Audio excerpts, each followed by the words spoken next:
ବ୍ରହ୍ମାଣ୍ଡ ଭୂଗୋଳ ଚତୁର୍ବିଂଶ ଅଧ୍ୟାୟ।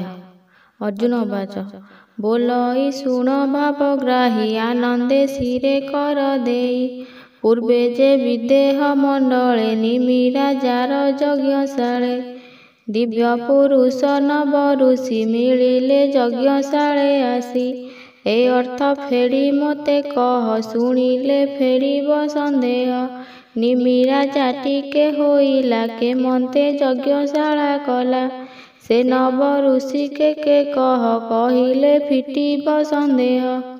ଶ୍ରୀ ଭଗବାନ ଉବାଚ ଶୁଣ ଅର୍ଜୁନ ସାଧୁ ଚେତା ତତେ କହିବା ସେହି କଥା ମାତାଙ୍କୁ ପଦ୍ମ ପୂର୍ବେ କହି ବିଦେହ ରାଜା ଯିବ ହୋଇ ନିମିରା ଜାଟି ସେ ଅଟଇ ଯଜ୍ଞଶାଳାଟି ପଦ୍ମ କହି ରଜରେ ବୀଜ ଯୁକ୍ତ ହେଲା ସେ ମହାବୀଜ ବୋଲାଇଲା ଏ ନବ ଋଷି ନବ ଦ୍ୱାର ମନ ଚୈତନ୍ୟ ଜ୍ଞାନ ସାର ଏହାକୁ ନବ ଋଷି କହି ଶୁଣ ଅର୍ଜୁନ ମନ ଦେଇ କହଇ ବଳରାମ ଦାସ ସେ ନମ ମୁନି ପାଦେ ଆସ।